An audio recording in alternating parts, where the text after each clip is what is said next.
Hello and welcome to Rules of the Game, where three lawyers demystify the rules nonprofits have to follow when they're advocating on the issues they care about. I'm Tim Mooney. I'm Quinn, too, and we're attorneys at Alliance for Justice's Boulder Advocacy Program. Every day, we take calls and emails from nonprofits on how to safely and boldly take stances on women's health, climate change, civil rights, and much more. On this show, we talk about some of the greatest hits, questions we get every day. We try to keep the jargon to a minimum, but if you're new to nonprofit advocacy, check out our starter video at boulderadvocacy.org/start. Hello, everybody, and welcome to a special edition of Rules of the Game. On this edition, we're talking about nonpartisan voter engagement and the importance of it with Brian Miller. Brian is the executive director of Nonprofit Vote, and he's been there since 2014, where he has brought Nonprofit Vote's work to scale, leveraging new resources, documenting the impact of its work, and forging new partnerships. Today, we are going to be talking in particular about a very important report that has just been re-released, or an updated version of that has been re-released by Nonprofit Vote. So I think that's going to be really important to the type of work that many of our listeners are going to be talking about. So Brian, thanks so much for joining. Thank you, Tim. Glad to be on this program. Really important work that you do at Alliance for Justice. Thank you, and likewise. Brian, thank you so much for joining us on the podcast. Can you orient our listeners by telling them a little bit about what Nonprofit Vote is and your primary mission? Sure. Nonprofit Vote's a national organization. We are a resource and training organization, and our basic purpose is to help nonprofits across the country effectively engage the communities they serve in voting in elections. So we have a wealth of resources, including guides like, how to stay nonpartisan and stuff like that, but also how to run programs effectively, how to effectively run a voter registration drive at a food pantry, for example, what HIPAA rules you might want to consider if you're doing a voter engagement program at a community health center. And so we try to provide the full spectrum of what types of training and support a nonprofit needs to do the voter engagement work, depending on whether they're a housing clinic or, a family service agency or job training center. And so that's a big part of our work. We do have free monthly webinars, which of course we've had Alliance for Justice on. Thank you. We also do a lot of tailored support for national partners, and we also manage National Voter Registration Day, among other things. We at Alliance for Justice are always talking about the rules around nonpartisan voter engagement work, but we don't really ever we do sometimes, but not frequently, talk about the why. Why do you think it's important for nonprofits, especially public charities, to engage in voter engagement work? What's that value add that they're bringing? Sure. Thank you. And I think this really goes to the core of what motivates and animates us in the work that we do. And it is really about fostering an inclusive democracy, right? It's about narrowing the gaps in voter participation that are drawn along the lines of race, income, and age that distort our democracy. They diminish the influence of the communities, and they diminish the influence of the nonprofits working in those communities. And, part of the reason a lot of folks, we're all trying to wrap our minds around how do you close these gaps? What's it take? And we know these gaps are present even in the most voter-friendly states that have automatic voter registration. They've got all the great laws and rules, but these gaps are still present, which tells us there's something else driving it. And what's really driving these gaps in voter participation is who is and is not being contacted about elections, along with gaps in political alienation and other factors. And so political campaigns, unfortunately, make the matters worse. And they're not being mean, they're not being spiteful, they're just doing their job. And the job of a political campaign is to win an election, not foster an inclusive electorate, right? And so when they're going to make strategic decisions in how they use their limited resources, and they're going to focus on contacting likely voters. That means unlikely voters without a history of voting, aren't going to get contacted by campaigns, not being contacted, they don't vote. Because they don't vote, they're labeled once again as an unlikely voter. And this cycle keeps repeating itself over and over and over and over again. And if we're ever going to break out of it, we need a secondary actor, somebody else who has a different set of motivations. And that's really where it comes to nonprofits. Because the goal of nonprofits is to make sure their community has a seat at the table. It's not about whether they voted in the past. It's not about who they're voting for. It's about, I want the clients of my food pantry to have agency over the decisions that affect their lives.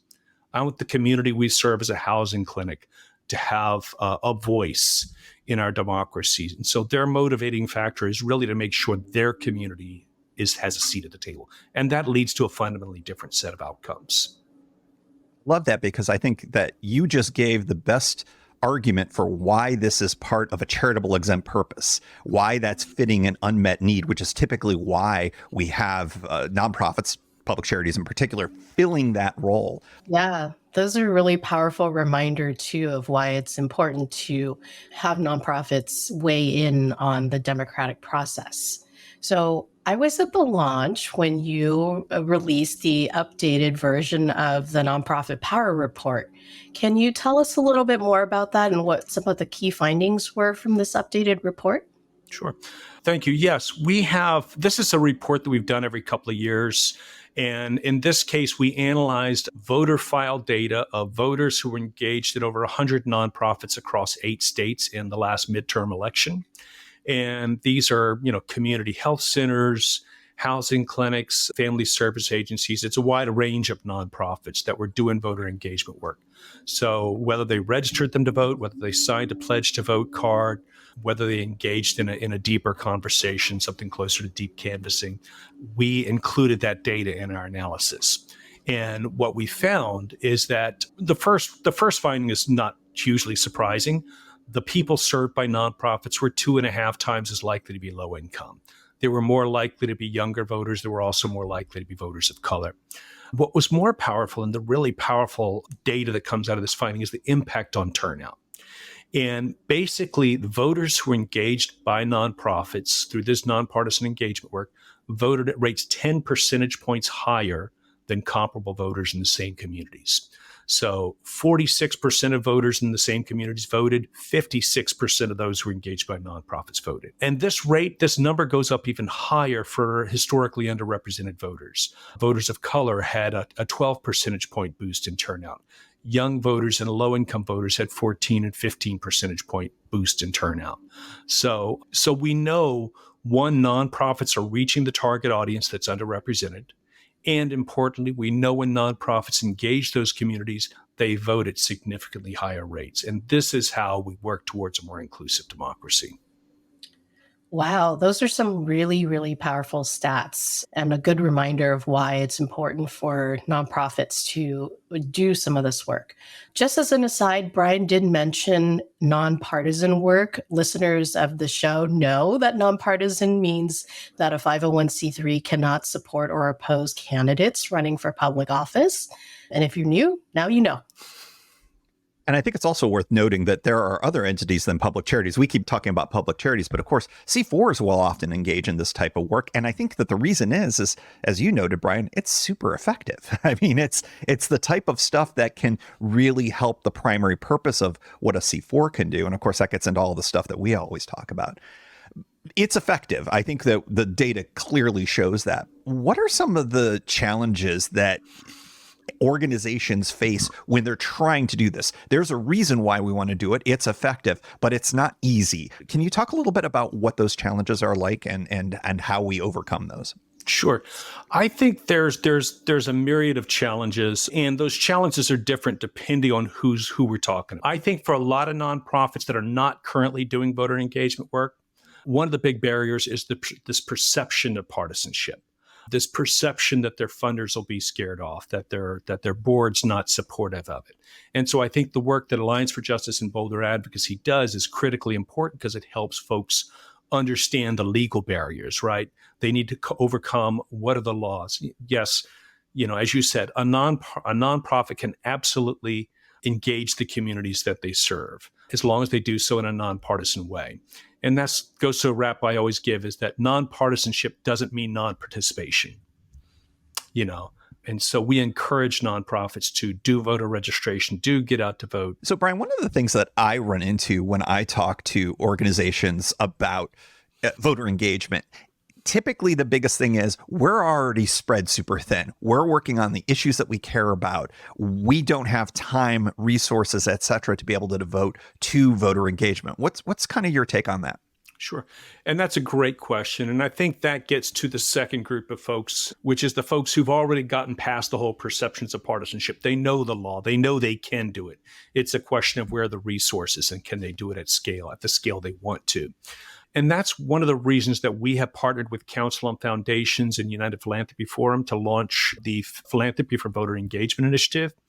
And through that initiative, we went out and we interviewed about 30 or so foundations earlier this year, to identify best practices, what some foundations are doing. And that includes direct grant making, right? Foundations that are providing funding to nonprofits to do this voter engagement work, but also foundations that are just, maybe they're hosting trainings for their grantees.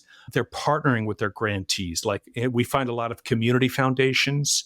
Community foundations in particular can be great community partners. Sometimes they jointly host candidate forums with a number of their nonprofit grantees, which allows them to get the multitude of issues and all the other kind of things that are good. Other times they host trainings for their grantees. They might bring in a Boulder Advocacy or us to do a training for their grantees about how to effectively do this work. So these foundations can provide capacity building support, they can partner, and they can provide direct funding. And I think that's one of the ways we're trying to lean into that challenge. So yes, for groups new to the work, we're talking to them about partisanship and helping them understand, yes, you can do it. For those who want to do it well and want to do it at scale, we're working with the philanthropic sector to leverage more resources. I'd like to pivot us a little bit, and you shared with us some data from the Urban Institute. Can you talk a little bit about that and give some context to our listeners? Sure. The National Urban Institute has done a survey. They do it every few years and the survey actually had little or nothing to do with democracy work. It was about things like, how the economy's impacting them, how COVID impacted them. They asked a lot of questions like that, but deeply buried in that question was a question that they asked a subset of their participants, which is, do you do voter engagement work, get out to vote, and other voter education activities, right? And we were able to look at this question and basically identify that roughly 20% of nonprofits across the country are doing voter engagement work either occasionally, almost or frequently, or almost all the time, right? And so that gives us a benchmark of what share of nonprofits are currently doing voter engagement work. But what's really interesting about this is that when you go to certain types of nonprofits, that percentage goes up significantly. So among nonprofits that are serving low-income communities or nonprofits that are serving communities of color, it jumps up to about 33% of nonprofits that are doing voter engagement work. And when you get to nonprofits that are led by that have either a CEO of color or a majority BIPOC board of directors, you're looking at 40 to 50% of them are doing voter engagement work. And that tells us a lot about the organizations that are putting a premium on the value of doing this voter engagement work. Those are some astounding data. I think that I pivot back to what you were talking about earlier, Brian, about how, campaigns are going out and talking to the people that they're used to talking to. And that's one of the reasons, one of the challenges for all of this. So say you're a tax-exempt organization, nonprofit, and you want to do some good legal outreach within your community, trying to reach out to historically underrepresented groups. Maybe these are folks that are part of the groups that you reach out to. Maybe they're not. Maybe you're just sitting there going, hey, I'm an environmental organization. The type of groups that historically had a lot of issues reaching out to historically underrepresented groups. They've done a better job in recent years reaching out to these historically underrepresented groups for all sorts of things, including nonprofit voter engagement. What are some of the most effective strategies for environmental groups and other groups like that to reach out to folks that aren't necessarily within the tent yet, but probably should be, and how to make all of these great outcomes happen? Sure. That's a really good question. And I think it depends, and we try to give folks a menu of strategies, and it really leans into where their strength is as an organization. For a lot of organizations that have a lot of people coming to them, we talk about reverse door knocking, right? You're a community health center. You're a food pantry. You don't need to necessarily go out and knock on doors. You've got hundreds of people coming through your agency every week. And so, you can build in voter engagement work at client intake You can put tables in the lobby and have volunteers out there registering people as they come through. There's ways that they can do it like that. For environmental groups, you're not going to have, they generally don't have that kind of direct service support, but they can do what a lot of our other groups do, which is when you're doing your community outreach, you can couple this. So like we work with some groups that do affordable housing work, right? And I would say the same thing applies to an environmental group. Maybe, or other group that has, say, an issue focus is they're doing community outreach. And so they couple this with their community outreach work, whether it's being at a community fair, they've got tabling out at the community fair. The community fair has information on it. Here's the housing programs we provide. Oh, and are you registered to vote, right? And this way it's coupled with their outreach work that they're doing for the community. And I would say almost any group can couple it with their outreach, because every organization, whether you're an issue advocacy group, you need to do some outreach, and you need to have, work that you're doing either with community of interest or a geographic community that you're focused on. And that's a place where you can build that in. Right. And all of these things, as we've talked about ad nauseum on this show and in our trainings, that's all completely within the safe harbor that the IRS talks about. So that's fantastic. By the way, I'm going to steal reverse door knocking. I really like that as a concept. This is why we invite guests onto the show, so we can take all their good ideas. I love it. This has been a topic that has been in the news a lot. So we'd like to get your thoughts on how should nonprofits address the misinformation or disinformation that's happening? Yeah, that's a really good question. And I think we particularly, with a lot of our work, but like with the National Voter Registration Day work that we do, we have a really close partnership with NAS, the National Association of Secretaries of State, the National Association of State Election Directors, and they have a whole initiative they run called Trusted Info 2024. And a lot of it is about encouraging people to go to .gov addresses. So, and it's a reliable source of information. So if you're not sure, if you're getting something that looks fishy about your registration deadline, or about how to register to vote, if you go to a .gov address, you're generally going to find that reliable information. That's going to come straight from the election directors. And so we do encourage people to really lean into that. And so we partner with NAS and NASCED in promoting the Trusted Info initiative. But I think for a lot of nonprofits, it's not just that. It's, there's campaign material. A lot of it is we're going to see on social media. And so part of what we certainly encourage folks to do, and we've encouraged folks for a long time to do that, if something looks fishy, don't share it right away. You need to coach if you've got interns running your social media channel, you need to give them really strict guidelines on what they can and cannot share, what they should and should not share. If something looks suspect, check it on Snopes, check it on one of the fact-checking websites to say, is this in fact true? And because we've always had a certain amount of misinformation, this year we're going to see that amplified many times over because of the capacity of AI to just generate such false stories. And so those are the two sort of recommendations I always provide folks is whenever possible, lean into the .gov addresses, work directly with the election officials. And if something looks suspect, you may not do anything to, the most important thing you can do is not be a part of the sharing process and amplifying it, so make sure your organization is not sharing stuff that's untrue. You said the magic word AI, and I think I am constitutionally required to ask you a question about technology now. I mean, you cannot go to a conference these days without hearing about AI and tech and its impacts on voter engagement and a variety of different things. I was at the BISC conference earlier this year in Vegas, and that certainly was a piece of it there. What role do you see broadly, not just AI, but technology broadly playing in the future of voter engagement and voter education? I think we've seen a lot of it happening already over the last few years with the rapid spread of online voter registration, right? If you go back 10 years ago, there was only like 2 or 3 states, I forget what the number was, that had online registration. Now it's over 40 states. I think Maine just enacted it or something like that. So we have the vast majority of states now have online voter registration, which changes a lot of the way we do our voter engagement work. Now, human contact is still absolutely essential. I don't think we're going to win and foster an inclusive electorate with a great tweet. At some point, you need to look people in the eye, leverage the trusted relationships of the nonprofits. But can that nonprofit have a tablet in their hand that opens directly to the Secretary of State's office? Yes. Can that nonprofit staffer be wearing a lanyard with a QR code that the client can scan that opens up the voter registration portal? Yes. And so there's ways to get a both and, where you still get that trust and human interaction that helps talk people off the cliff of, yes, your important matters, your opinion matters, your voice matters.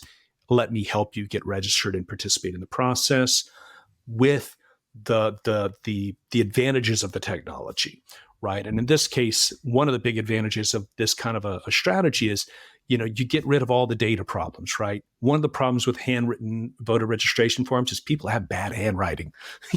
Sometimes you can't read what people write. Sometimes even well-meaning canvassers forget lines, like they forget to sign the date of birth line, or sign the form, and then all of a sudden the form's invalid. An online form's not going to let you omit that. It won't accept it unless you have that date of birth in there. And so the online platforms do introduce a lot of improvements, but it's not a substitute for the human interaction. And so I think what we've been leaning into is, where's that sweet spot where you can still leverage the advantages of the technology while still leaning into the trusted resources. And I think we're seeing a similar thing playing out with ballot measure. There's a lot of Vote 411, a lot of online ballot tools that show you what's on the ballot, but that the nonprofits can still lean into their relationships that they have with the clients, but providing them with links to this resource.